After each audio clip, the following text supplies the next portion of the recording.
الحمد لله والصلاة والسلام على رسول الله أما بعد. يقول الإمام البخاري رحمه الله: باب مثل الدنيا في الآخرة، وقوله تعالى: أنما الحياة الدنيا لعب، إلى قوله: متاع الغرور. قال حدثنا عبد الله بن مسلمة قال حدثنا عبد العزيز بن أبي حازم عن أبيه عن سهل قال: سمعت النبي صلى الله عليه وسلم يقول: موضع سوط في الجنة خير من الدنيا وما فيها، ولغدوة في سبيل الله أو روحة خير من الدنيا وما فيها. إن الحمد لله نحمده ونستعينه ونستغفره ونعوذ بالله من شرور أنفسنا ومن سيئات أعمالنا، من يهده الله فلا مضل له ومن يضلل فلا هادي له، وأشهد أن لا إله إلا الله وحده لا شريك له، وأشهد أن محمدا عبده ورسوله. يا أيها الذين آمنوا اتقوا الله حق تقاته ولا تموتن إلا وأنتم مسلمون.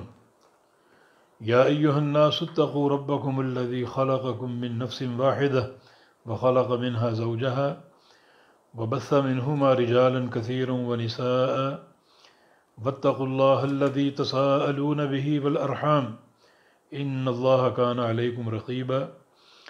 يا أيها الذين آمنوا اتقوا الله وقولوا قولا سديدا يصلح لكم أعمالكم ويغفر لكم ذنوبكم، ومن يطع الله ورسوله فقد فاز فوزا عظيما.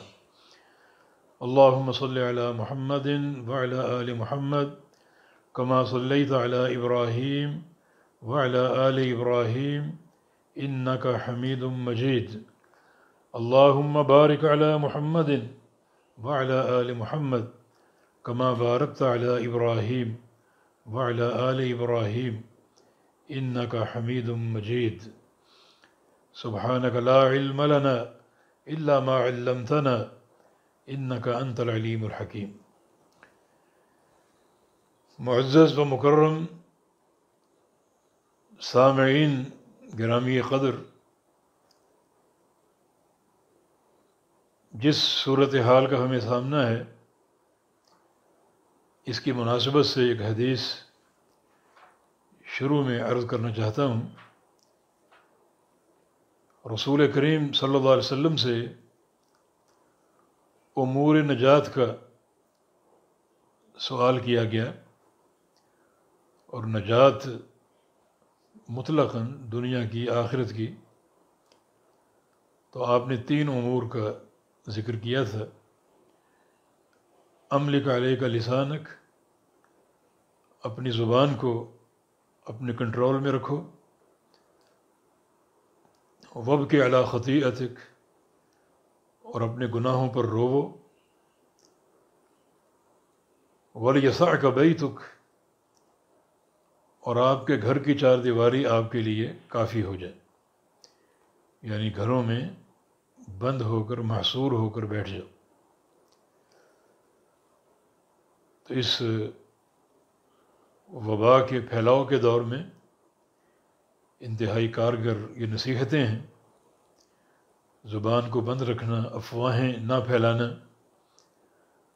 اور گھر کو اپنے لیے کافی سمجھنا، اور گھر میں بند ہو کر بیٹھ جانا، اور گناہوں پر رونا۔ گناہوں پر رونے کے تعلق سے ایک حدیث اور ذہن میں آ گئی، انشاءاللہ فائدے سے خالی نہ ہوگی۔ اسے امام حاکم رحمہ اللہ نے اپنی مستدرک میں روایت کیا ہے اور اس کو صحیح کہا ہے، اور اس تصحیح پر امام ذہبی رحمہ اللہ کی موافقت موجود ہے۔ ایک شخص نبی علیہ السلام کی مجلس میں تھا، اس نے اچانک یہ کہنا شروع کر دیا: واہ ذنوباہ، واہ ذنوباہ، کہ ہائے میرے گناہ، ہائے میرے گناہ۔ نبی علیہ السلام نے اس کا رونا سن لیا، فرمایا کہ قل، کہو، اللہم مغفرتک اوسع من ذنوبی ورحمتک ارجا من عملی، کہ اے اللہ تیری مغفرت میرے گناہوں سے زیادہ وسیع ہے، اور تیری رحمت میرے عمل سے زیادہ امید افزا ہے۔ تو اس نے یہ الفاظ کہنے شروع کر دیے، اللہم مغفرتک اوسع من ذنوبی ورحمتک ارجا من عملی۔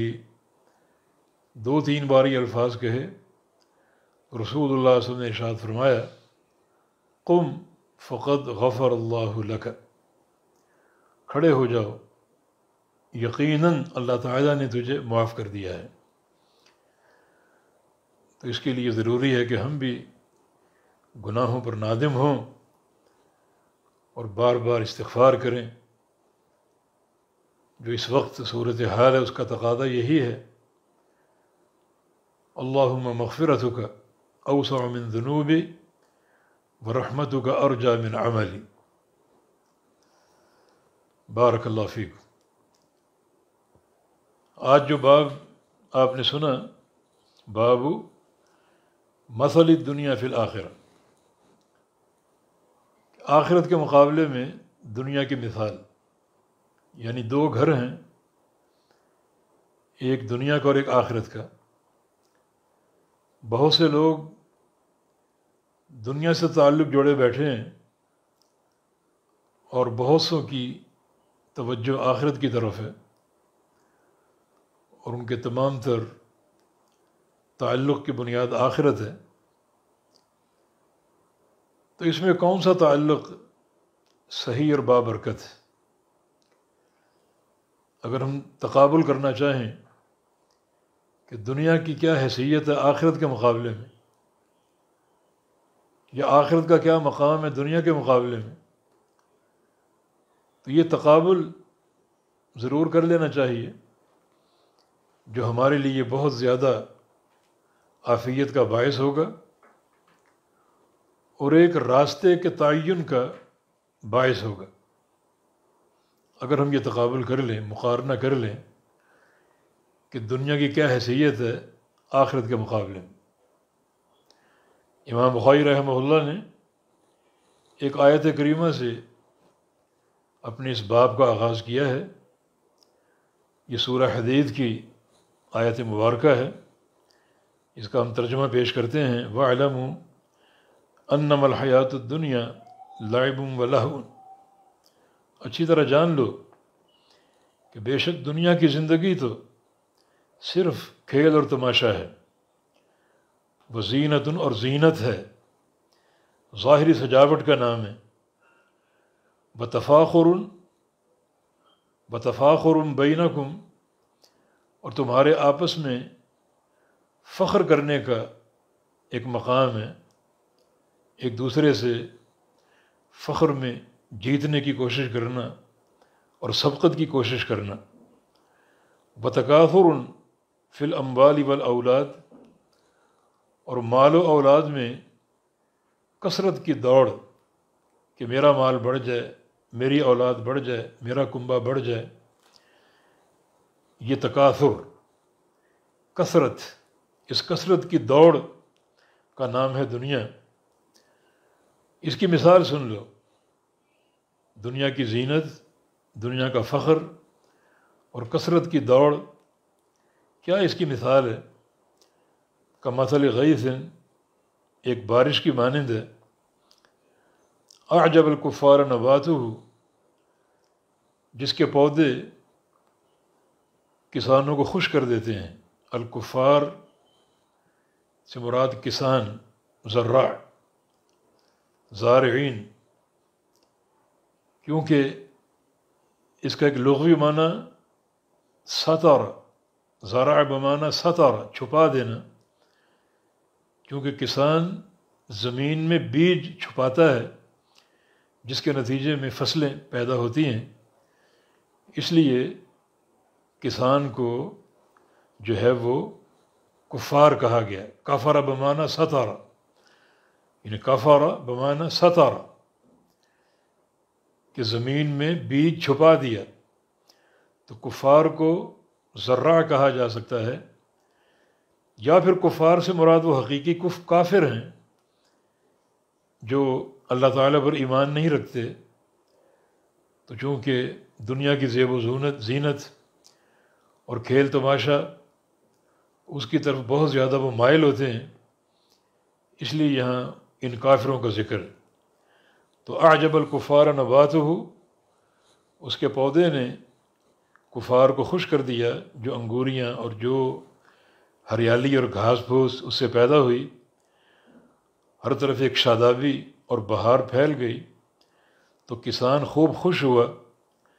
ثم یہیج فتراہ مصفرا ثم یکون حطاما، اور پھر وہ اچانک خشک ہو جاتی ہے، زرد پڑ جاتی ہے اور بھس بن جاتی ہے، بکھر جاتی ہے اور ساری زیب و زینت ختم ہو جاتی ہے، رونقیں کافور ہو جاتی ہیں۔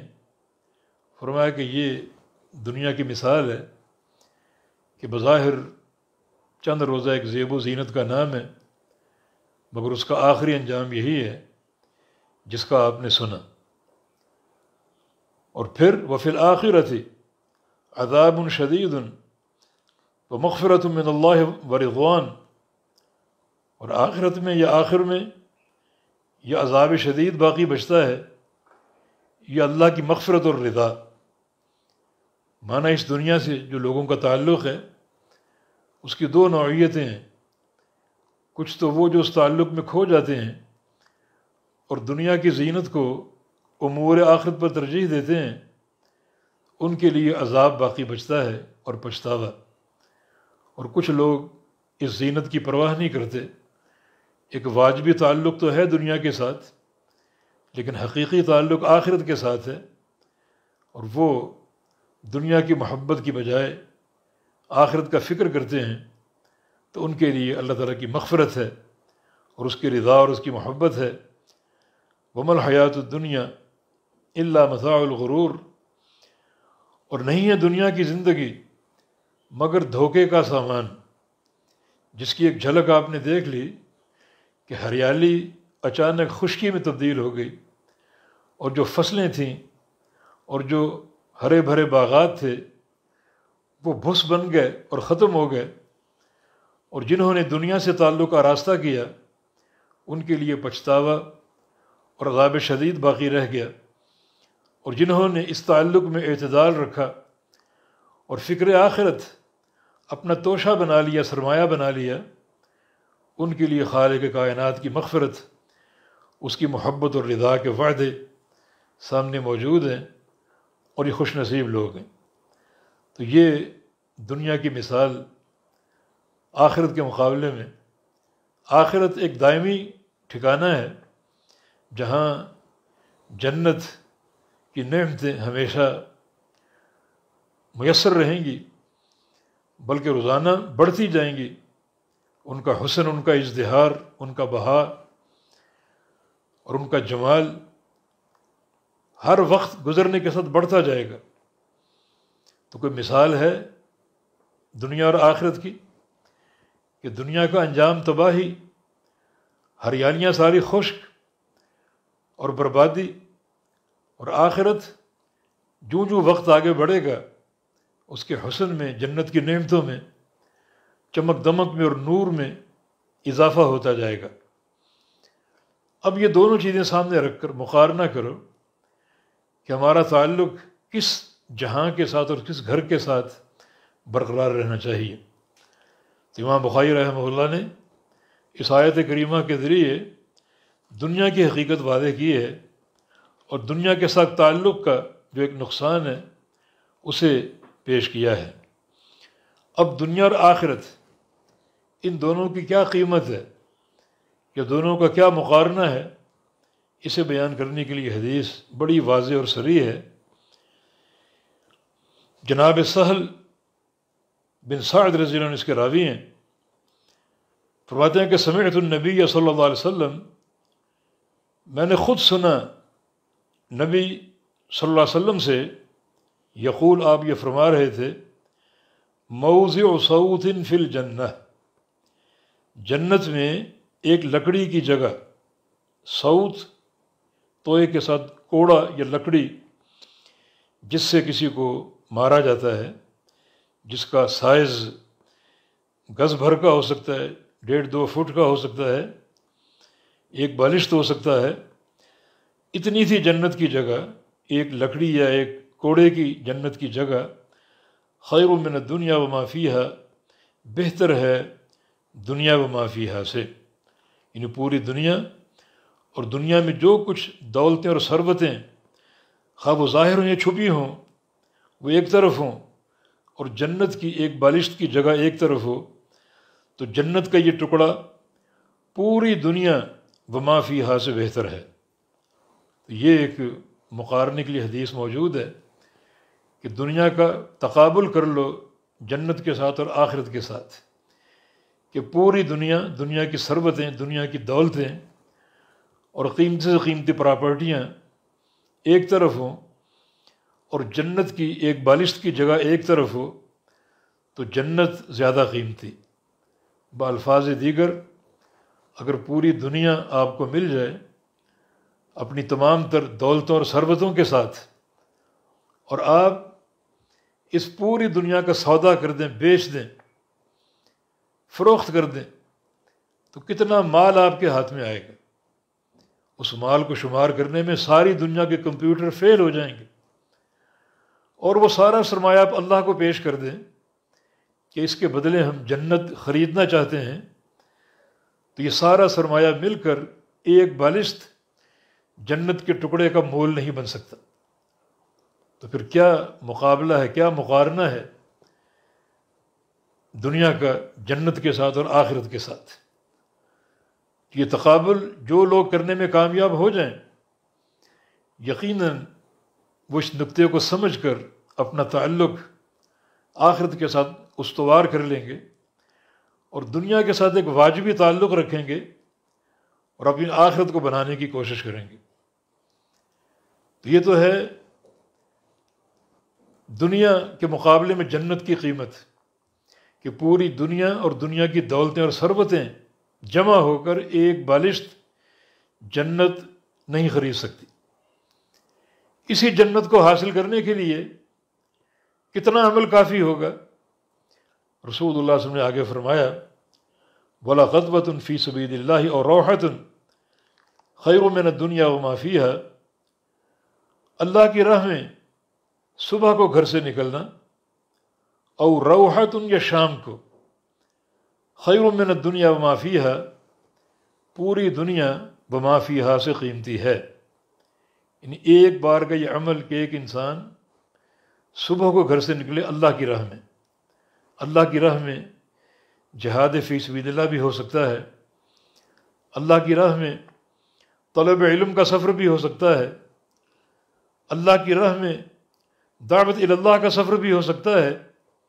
یہ سفر آپ صبح کو شروع کریں اور رات کو لوٹ آئیں، یا صبح کو جائیں یا شام کو جائیں، رات کو جائیں، تو ایک بار کا یہ سفر غدوہ یا روحہ پوری دنیا وما فیہا سے قیمتی ہے۔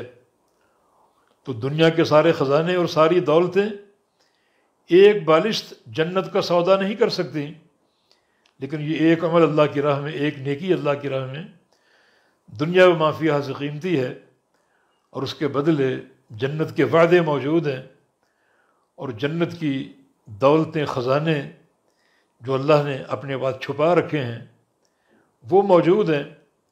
تو پھر عمل صالح کی اہمیت بڑھ جاتی ہے اور انتہائی برقرار رہتی ہے، اور ہمیں ایک نصب العین کے تعین کا درس دیتی ہے کہ پہلے ہم مقارنہ کریں کہ دنیا کیا اور آخرت کیا ہے، اور اس مقارنے کے بعد جو نتیجہ سامنے آئے اس کی روشنی میں ہم آخرت کے ساتھ تعلق جو ہے وہ استوار کر لیں، کہ دنیا تو فانی اور زائل ہے، اور پوری دنیا کی قدر و قیمت جنت کی ایک بالشت کے برابر بھی نہیں ہے، تو پھر ہمیں کس گھر کے لیے محنت کرنی چاہیے اور تگ و دو کرنی چاہیے۔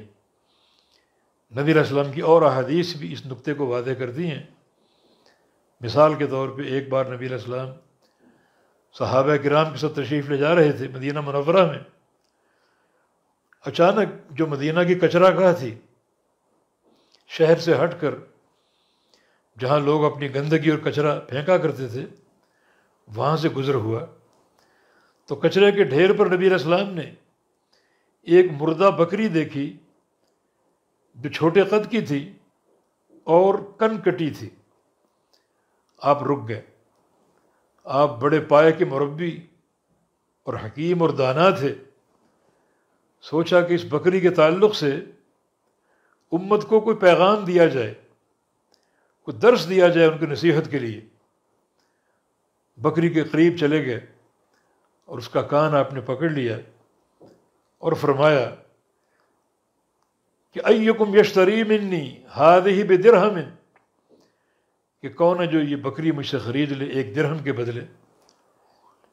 تو صحابہ نے عرض کیا کہ یا رسول اللہ صلی اللہ علیہ وسلم یہ تو مردہ ہے، اور حدیث میں منتنا کے الفاظ میں اس سے تعفن پھوٹ رہا تھا، تو اس کو تو کون گھر میں رکھے گا، چاہے جائے کہ اس کو خریدا جائے۔ تو رسول اللہ صلی اللہ علیہ وسلم نے ارشاد فرمایا کہ للدنیا اہون عند اللہ من ہذہ الجیفۃ عند اہلہا، کہ پھر سن لو تمہارے نزدیک اس بکری کی جو قدر و قیمت ہے، اللہ تعالیٰ کے نزدیک پوری دنیا کی قیمت بھی اس مردہ بکری سے کم ہے۔ یعنی پوری دنیا اور دنیا کے خزانے مل کر بھی اللہ تعالیٰ کے ہاں اس مردہ بکری کے برابر نہیں، بلکہ اس سے بھی ہلکا اور کم ہے۔ تو یہ حدیث بھی دنیا اور آخرت کے مقارنے کے لیے بہت ایک کافی اور شافی علم مہیا کرتی ہے۔ ایک اور حدیث میں رسول اللہ صلی اللہ علیہ وسلم کا ارشاد گرامی کہ لو كانت الدنيا تعدل عند الله جناح بعوضة ما سقى كافر شربة من ماء، اگر یہ پوری دنیا اللہ کے نزدیک ایک مچھر کے پر کے برابر بھی ہوتی تو اللہ تعالیٰ کسی مشرک اور کافر کو پانی کا ایک گھونٹ بھی نہ دیتا اور اناج کا ایک دانہ بھی نہ دیتا۔ اللہ تعالیٰ سب کو دے رہا اور نواز رہا ہے، کفار کو بھی دے رہا ہے، مشرکین کو بھی دے رہا ہے، ان بندوں کو دے رہا ہے جن کا کردار بڑا باغیانہ ہے، اس لیے کہ دنیا کی کوئی قدر و قیمت نہیں ہے۔ قدر و قیمت تو جنت کی ہے، اس لیے کفار جنت سے محروم ہیں، لیکن دنیا کی نعمتیں ان پر ارزاں ہیں، کیونکہ دنیا کی قیمت کوئی نہیں، قدر کوئی نہیں۔ تو یہ حدیث بھی ان دونوں جہانوں کے مقارنے کے لیے ایک بڑا کافی علم ہمارے سامنے پیش کر رہی۔ نبی علیہ السلام کی ایک اور حدیث ہے واللہ ما الدنیا فی الآخرہ الا مثل ما یجعل احدکم اصبعہ فی الیم، کہ اللہ کی قسم دنیا کی آخرت کے مقابلے میں مثال یہ ہے کہ ایک شخص سمندر کے کنارے بیٹھا ہو اور اپنی انگلی سمندر میں ڈبو دے اور ڈبو کر نکال لے تو فَلْيَنْظُرْ بِمَا يَرْجِعُ، پھر وہ دیکھے کہ اس کی انگلی سمندر کا کتنا پانی لے کر آئی اور سمندر میں کس قدر کمی واقع ہوئی۔ فرمایا کہ آخرت کے مقابلے میں دنیا کی یہ مثال بھی نہیں ہے کہ ایک انگلی پانی میں ڈبو کر نکال لے تو وہ انگلی کتنا پانی کم کرے گی، اور کیا نسبت ہے اس انگلی کے پانی میں اور سمندر کے پانی میں۔ تو یقیناً یہ حدیث بھی اس مقارنے پر ایک شاہد عدل ہے۔ اور بھی بہت سی حدیث ہیں رسول اللہ صلی اللہ علیہ وسلم کی، جیسے قیامت کے دن 2 شخصوں کو لایا جائے گا، ایک انعم اہل الارض اور ایک اشقى اہل الارض۔ ایک وہ شخص جو پوری زمین میں جب سے دنیا بنی قیامت تک سب سے بڑا مالدار اور نعمتوں کا پروردہ، اور ایک وہ شخص جو سب سے زیادہ شقی، بدبخت، محروم، فقیر، قلاش، تنگ دست۔ سوچ لے وہ کیسا ہوگا۔ دونوں کو لایا جائے گا اور اللہ تعالیٰ فرمائے گا جو سب سے زیادہ نعمتوں کا پروردہ شخص ہے، مالدار تھا، سرمایہ دار تھا، اسے ایک جھلک جنت کی دکھائی جائے گی اور اس سے پوچھا جائے گا حل ذقت من نعمت قط، کیا تم نے کبھی کوئی نعمت چکھی ہے، کوئی آسانی کو آسائش دیکھی ہے؟ وہ کہے گا واللہ ما ذقت من نعمت قط، نہیں، میں نے تو کوئی نعمت اور کوئی آسانی نہیں دیکھی۔ یعنی آخرت، جنت، ایک جھلک جنت کی دیکھ کر دنیا کا سرمایہ، دنیا کا مال و دولت اور دنیا کی آسائشیں اور عہدے اور مال و دولت سب بھول جائے گا۔ اور دوسرا وہ شخص جو اشقی اہل الارض تھا، انتہائی بدبخت، بد نصیب، کلاش اور محروم اور مفلوک انسان، اسے ایک جھلک جہنم کی دکھائی جائے گی اور پوچھا جائے گا حل ذقت من بؤس قط، کیا تم نے کبھی کوئی تکلیف دیکھی؟ وہ کہے گا کہ ما ذقت من بؤس قط، نہیں، میں تو تکلیف نامی کسی چیز کو جانتا ہی نہیں۔ یعنی وہ جہنم کی ایک جھلک دیکھ کر اپنی دنیا کے سارے دکھ درد بھول جائے گا، حالانکہ دنیا کا سب سے بڑا محروم انسان تھا۔ تو یہ ایک حدیث جو ایک مقارنہ پیش کر رہی ہے دنیا اور آخرت کا، اور امام بخاری رحمہ اللہ نے بھی یہ باب قائم کر کے ایک ہمیں تربیت دی اور یہ نقطہ ہمیں سمجھایا کہ ایک دار دنیا اور ایک دار آخرت ہے۔ دار دنیا دار زائل ہے اور دار آخرت دار باقی ہے۔ اب تم نے مقارنہ کر لیا کہ دنیا کی حقیقت کیا اور آخرت کی حقیقت کیا ہے، اور جنت اور آخرت کے مقابلے میں دنیا کا ساز و سامان کیا ہے۔ تو اب بڑے ہوش کے ناخن لو اور بڑے ایک عقل و خرد کے ساتھ یہ سوچو کہ ہمارا تعلق کس جہان کے ساتھ ہونا چاہیے اور اس تعلق کی نوعیت اور کیفیت کیا ہونی چاہیے۔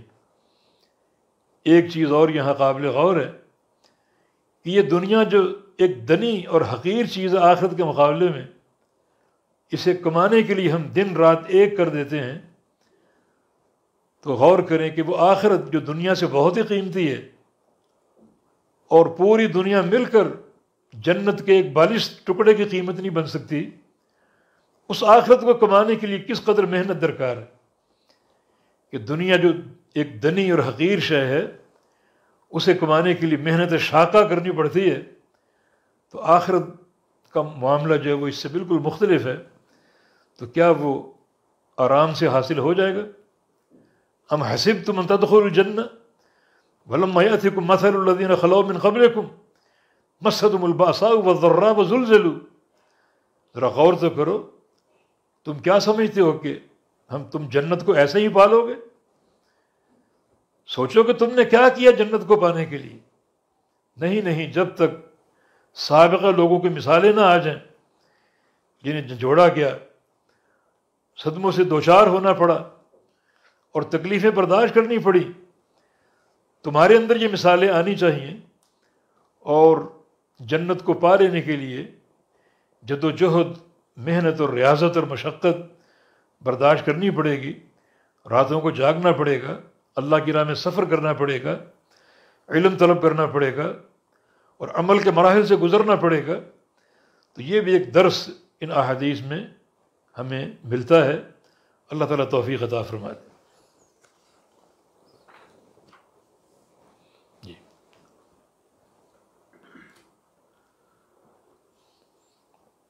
يقول رحمه الله: باب قول النبي صلى الله عليه وسلم: كن في الدنيا كأنك غريب أو عابر سبيل.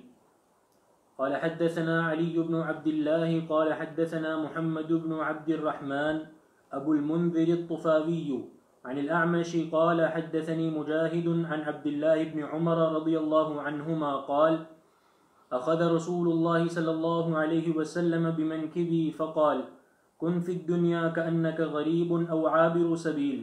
وكان ابن عمر يقول: إذا أمسيت فلا تنتظر الصباح، وإذا أصبحت فلا تنتظر المساء، وخذ من صحتك لمرضك ومن حياتك لموتك.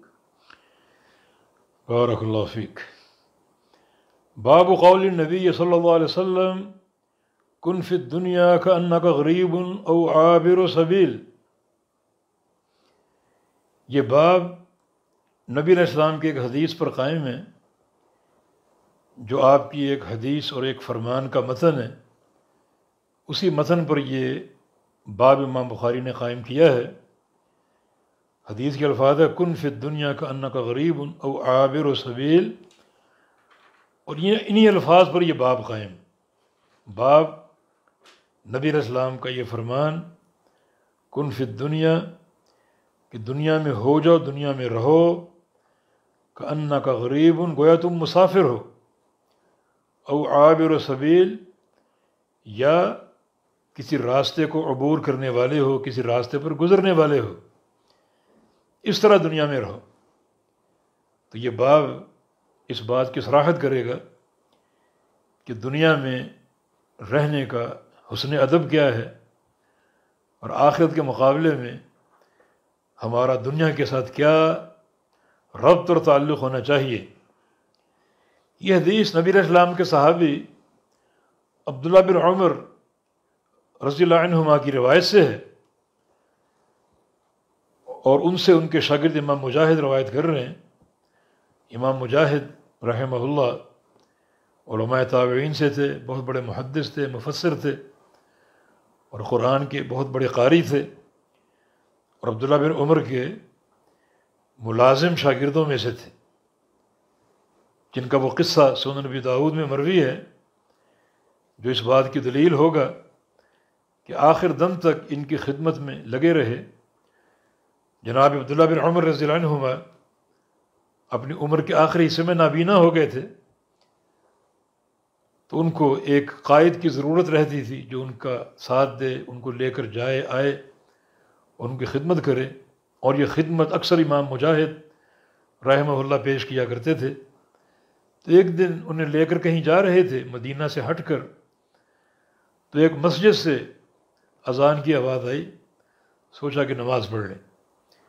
مسجد میں داخل ہو گئے، مؤذن نے اذان کہی، اور اذان کہہ کر وہیں کھڑے کھڑے لوگوں کو نماز کی دعوت دی کہ لوگوں نماز قائم ہونے والی ہے، اذان ہو چکی، اپنے گھر بار چھوڑ دو، کاروبار چھوڑ دو، مسجد میں آ جاؤ، یعنی نماز کی دعوت دی۔ اس کو شرعاً تصویب کہا جاتا ہے۔ تصویب کا معنی اذان دینے کے بعد مؤذن کا وہیں کھڑے کھڑے لوگوں کو نماز کی دعوت دینا اور نماز کے لیے پکارنا۔ بظاہر اچھا کام ہے، لیکن نہا رسول اللہ صلی اللہ علیہ وسلم نے تصویب، نبی علیہ السلام نے تصویب سے روکا ہے۔ جب عبداللہ بن عمر نے اس مؤذن کی یہ حرکت دیکھی تو اپنے شاگرد امام مجاہد سے کہا کہ اخرج بنا عن هذا المسجد فإنها بدعہ، ہمیں اس مسجد سے نکال کر لے جاؤ، یہ بدعت ہے۔ تو یہاں ہم نے جہاں یہ بتانا تھا کہ امام مجاہد جناب عبداللہ بن عمر کے خدمت گزار تھے اور ان کو خدمتیں مہیا کرتے تھے، وہاں یہ بتانا بھی مقصود ہے کہ سلف صالحین ایک بدعی عمل سے کس قدر نفرت کرتے تھے۔ اب بڑھاپے میں چل کر یہاں پہنچنا، اور تھے بھی نابینا، لیکن کوئی پرواہ نہ کی، ہمیں نکالو یہاں سے، اس مسجد میں بدعت آ گئی ہے، ہم یہاں نماز نہیں پڑھیں گے۔ یہ سلف صالحین کی بدعت سے نفرت اور بدعت والی جگہ سے دوری اختیار کرنا، کیونکہ جس قدر انسان بدعت سے قریب ہوگا یا اہل بدعت سے قریب ہوگا یا بدعت کے مقام سے قریب ہوگا، اسی قدر شیطان کے وار کی جو ہے وہ زیادہ ایک توقع ہوتی ہے، اور شیطان الجھانے میں کامیاب ہو جاتا ہے معاملہ خلط ملط کر کے۔ تو بہتر یہ ہے کہ اپنے ایمان کو بچانے کے لیے اور سنت کی محبت کو بچانے کے لیے بدعت سے دوری اختیار کریں اور بدعت کے مقامات سے کنارہ کشی اختیار کریں۔ چنانچہ عبداللہ بن عمر اس حدیث کے راوی ہیں، کہتے ہیں کہ اخذ رسول اللہ صلی اللہ علیہ وسلم بمنکبی، نبی صلی اللہ علیہ وسلم نے میرے کندھے کو پکڑا، یعنی کندھا جو انسان کا بازو جہاں ختم ہوتا ہے وہ جگہ منکب کہلاتی ہے، میرے کندھے کو پکڑا، فقال، فرمایا، کن فی الدنیا کأنک غریب او عابر سبیل، کہ تم دنیا میں ہو جاؤ یا دنیا میں رہو، کأنک غریب، کہ گویا تم مسافر ہو، غریب الدیار، اپنے وطن سے دور، اور اپنے اہل سے دور، او عابر و سبیل، یا پھر تم رہو اس شخص کی مانند جو ایک راستے کو عبور کر رہا ہے اور ایک راستے کو گزرگاہ کے طور پہ استعمال کر رہا ہے۔ اس حدیث میں 3 چیزیں ہیں۔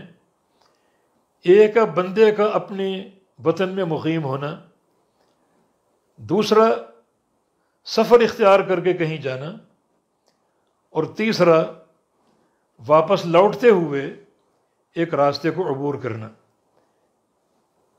جب انسان مقیم ہوتا ہے اپنے گھر میں تو اس کے پاس ساز و سامان ہوتا ہے، گھر کا برتن ہیں، چولہا ہے، اور کھانا پکانے کے بنانے کے امور ہیں، گھر ہے، گھر کے کمرے ہیں، صحن ہیں، اور خادم ہیں، اور مختلف وہ امور جن سے جو دنیا کی ایک معیشت چل رہی ہے، اور اناج ہے۔ یہ اس وقت جب وہ مقیم ہے۔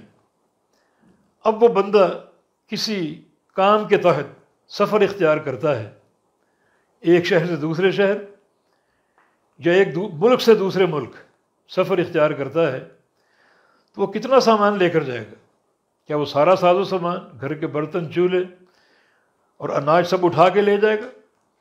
نہیں، وہ سوچے گا میرا سفر کتنے دن کا ہے، 2 دن کا، 3 دن کا، ہفتے بھر کا۔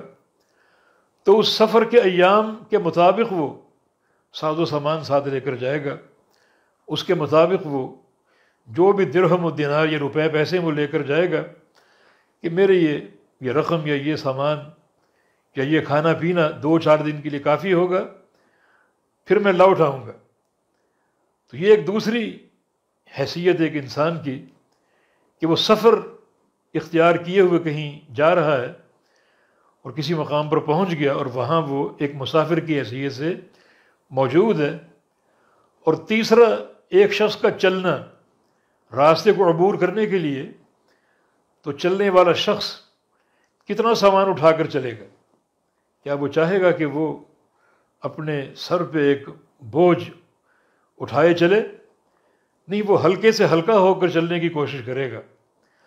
تو انسان مقیم ہو تو اس کے ساز و سامان کی حیثیت کچھ اور ہے، اور 2-4 دن کا مسافر ہو تو اس کے ساز و سامان کی حیثیت کچھ اور ہے، اور اگر وہ راہ عبور کرنے والا مسافر ہو، راہ چلتا ہوا، تو اس کے ساز و سامان کی حیثیت کچھ اور ہے۔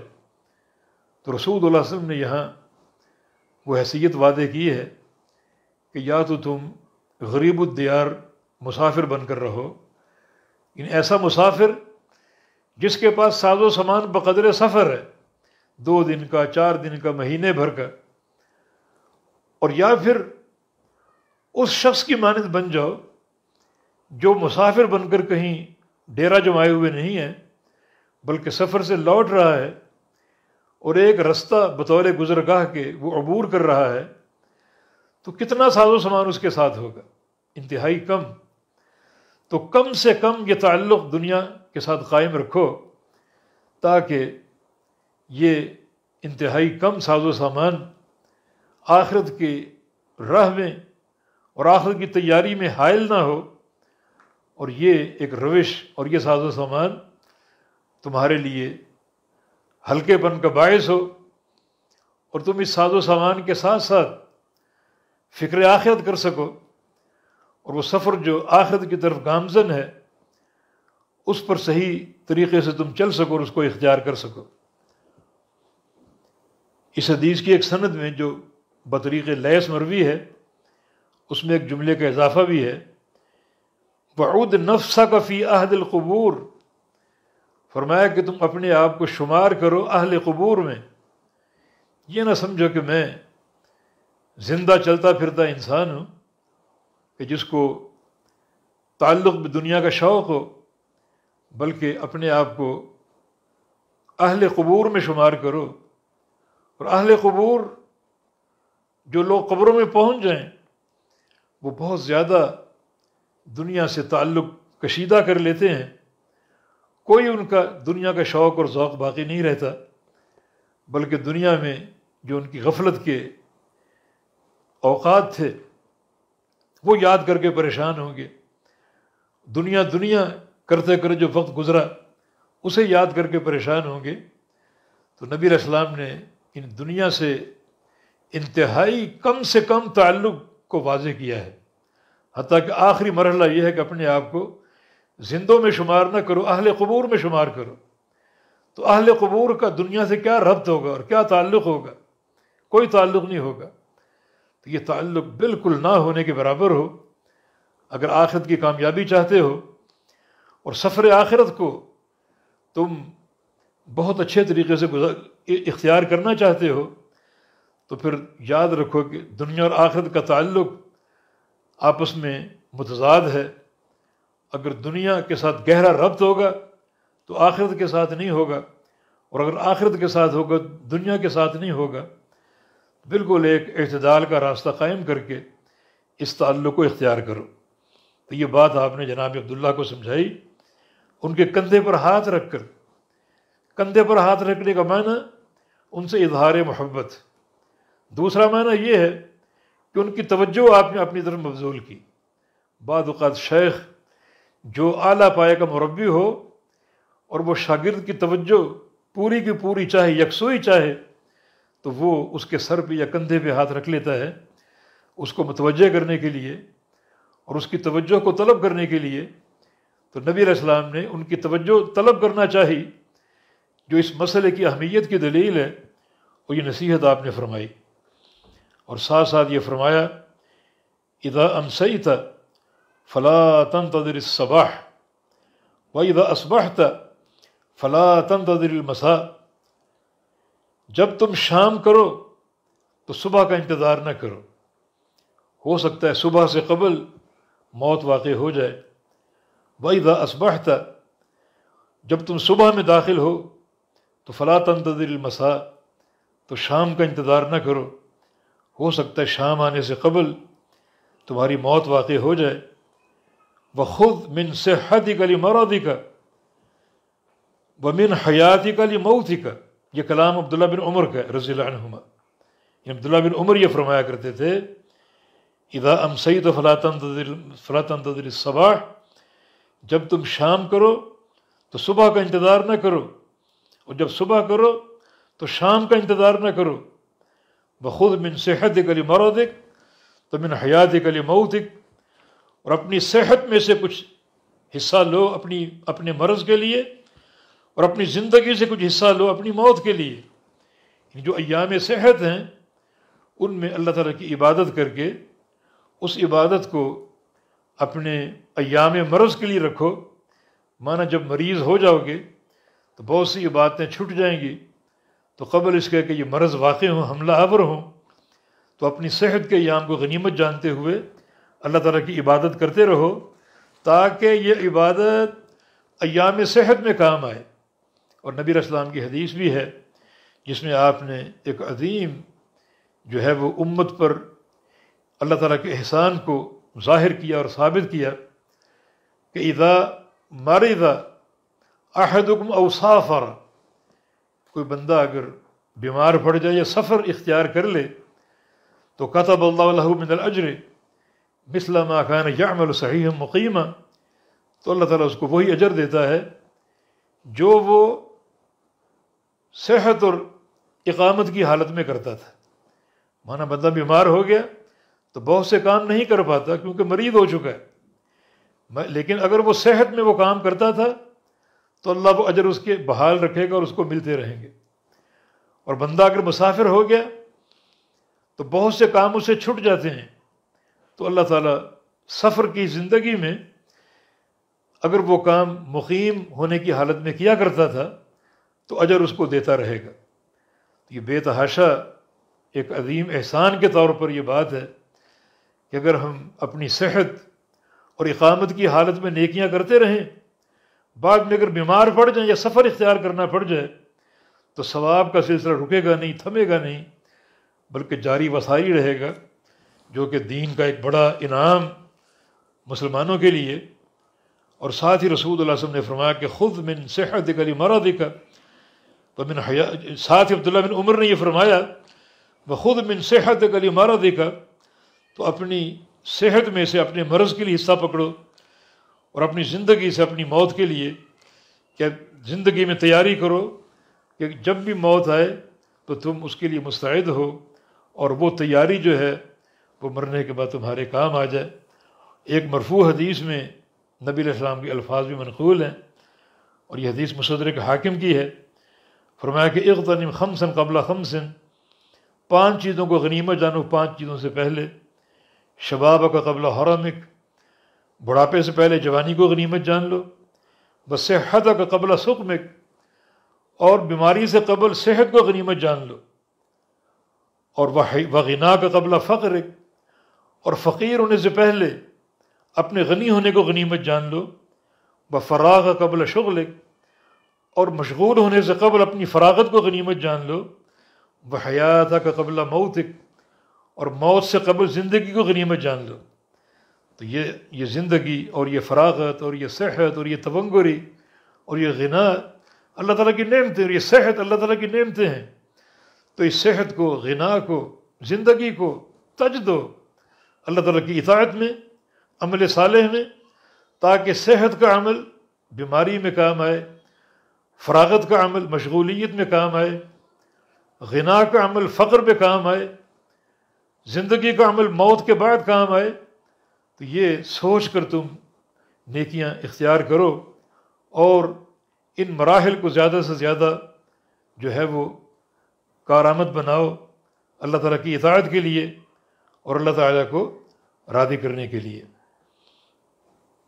تو اس حدیث میں یا اس باب میں مکمل طور پہ نبی علیہ السلام کی جو نصیحت آپ نے جناب عبداللہ سے فرمائی، اس کی حقیقت واضح ہوتی ہے کہ ہمیں دنیا کی زندگی سے ایک واجبی تعلق ہونا چاہیے، اصل تعلق اور ربط آخرت کے ساتھ ہو۔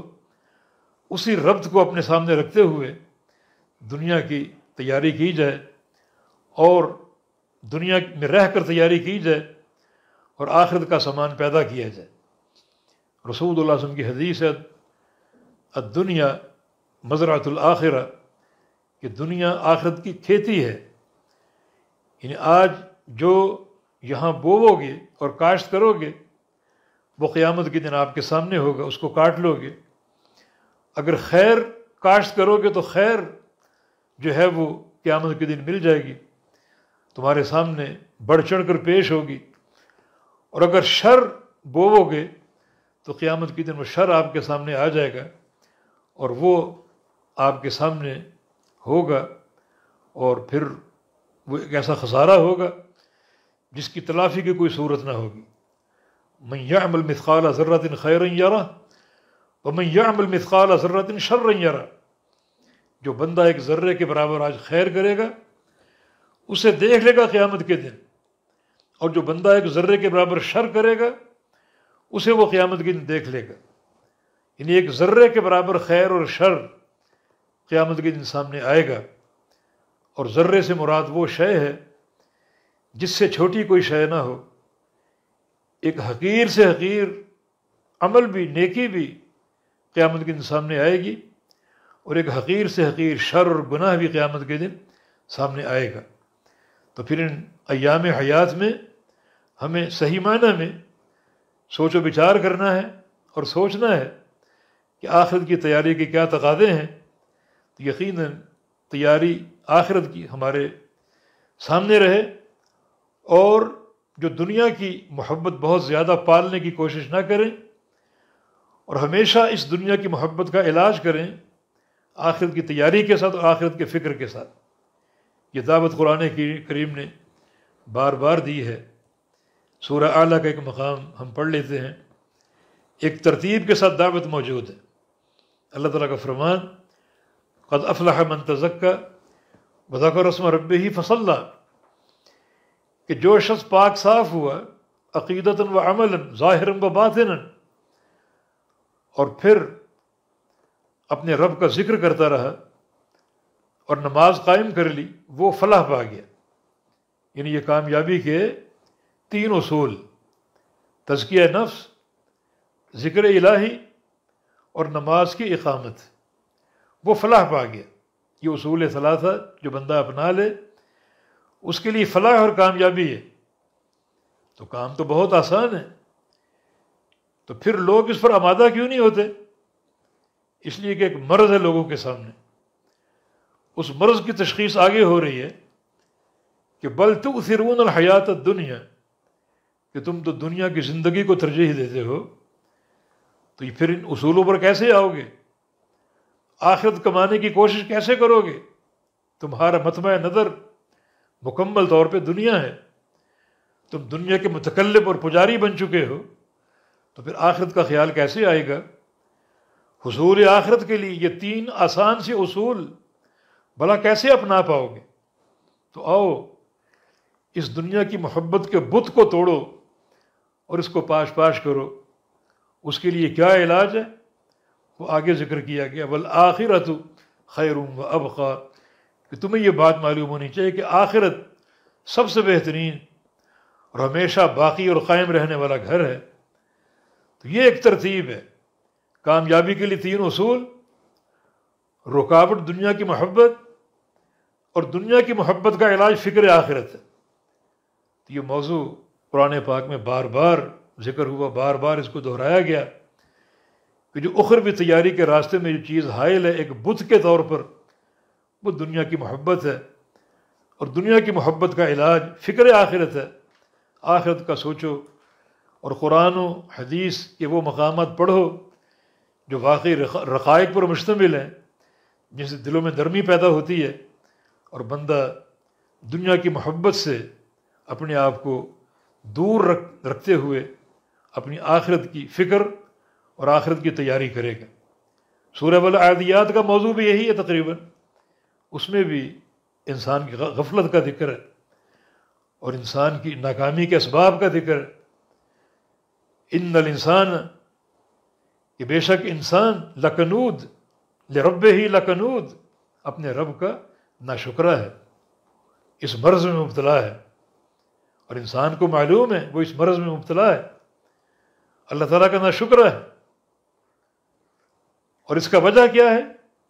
وَإِنَّهُ لِحُبِّ الْخَيْرِ لَشَدِيدٌ، کہ اس کے دل میں دنیا کی محبت شدید ہے، یعنی یہ اس مرض کی تشخیص ہے۔ رب کا ناشکرہ کیوں ہے؟ رب تعالیٰ کی اطاعت کیوں نہیں کرتا اور کامیابی کے راستے کو کیوں نہیں اپناتا؟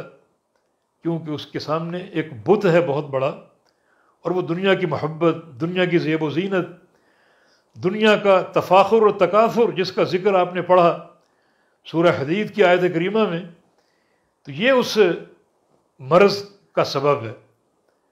اور اس کا علاج کیا ہے؟ افلا یعلم اذا بعثر ما فی القبور وحصل ما فی الصدور، اس انسان کو معلوم نہیں ہے کہ اس کو قبر سے اٹھایا جائے گا، مرے گا اور مر کے قبر میں جائے گا، اور قبر بھی تو وہ برزخ کا جہان ہے جہاں حساب و کتاب بھی ہوگا، اور جنت کی نعمتوں یا جہنم کے عذاب کے فیصلے ہوں گے۔ جب وہ جنت کا باغیچہ بن جائے گی کہ جہنم کا گڑھا بن جائے گی، اور پھر ایک وقت آئے گا قبر سے بھی اٹھا لیا جائے گا، آخرت قائم ہوگی، بحصل ما فی الصدور، اور سینوں کے رازوں کو نکالا جائے گا۔ اخلاص کے تعلق سے سینوں میں کیا چھپا رکھا ہے، تکبر ہے، فخر ہے، غرور ہے، دنیا کی محبت ہے، شیطان کی دوستی ہے، وغیرہ وغیرہ، یہ سب نکالی جائے گی۔ اگر اخلاص ہوگا، تقوی اور خشیت ہوگی، دلاہیت ہوگی، وہ نکالی جائے گی اور اس کا اجر ملے گا۔ اور اگر کبر ہوگا، غرور ہوگا، تفاخر ہوگا، تکاثر ہوگا، شیطان کی ولایت ہوگی، وہ نکالی جائے گی، اور اس کا بوجھ انسان کو اٹھانا پڑے گا جو موجب خسارہ ہوگا سراسر۔ تو انسان یہ کیوں نہیں سوچتا؟ تو یہ مضمون کتاب و سنت میں بار بار ذکر ہوا ہے کہ انسان کے امراض کا سبب محبت دنیا ہے، اور محبت دنیا کو توڑنے کا علاج فکر آخرت ہے۔ امام بخاری رحمہ اللہ کے یہ دونوں باب اسی درس کے اعادے کے لیے ہیں کہ آخرت کو اور دنیا کا تقابل کرو، اور پھر دنیا کے تعلق سے نبی علیہ السلام کی نصیحتوں پر غور کرو، ان نصیحتوں کے اسباب پر غور کرو، اور یہ بات یقین سے سمجھ لو کہ دنیا کی محبت ایک بت ہے جو ہمارے لیے غفلت اور خسارے کا باعث ہوگا، اور اس کا علاج ہم فکر آخرت سے کریں، ان رقائق کو پڑھ کر اپنے دل کو نرم بنائیں، نصیحتوں کو قبول کرنے والا بن جائیں اور آخرت کی ہم تیاری کریں، جیسا کہ رسول اللہ صلی اللہ علیہ وسلم نے قبر کی طرف اشارہ کر کے فرمایا تھا لمثل ذالک فاعدوا، اس گھر کی تیاری کر کے آنا، بغیر تیاری کر کے نہ آنا۔ اللہ تعالی ہمیں توفیق عطا فرما دے کہ ہم صحیح معنی میں ان مواقف کو سمجھیں اور اپنی عاقبت کا فکر کر اور عاقبت کی تیاری کریں۔ واللہ تعالی ولی التوفیق، وصلی اللہ علی نبینا محمد وعلی آلہ وصحبہ وبارک وسلم، وآخر دعوانا ان الحمد للہ رب العالمین۔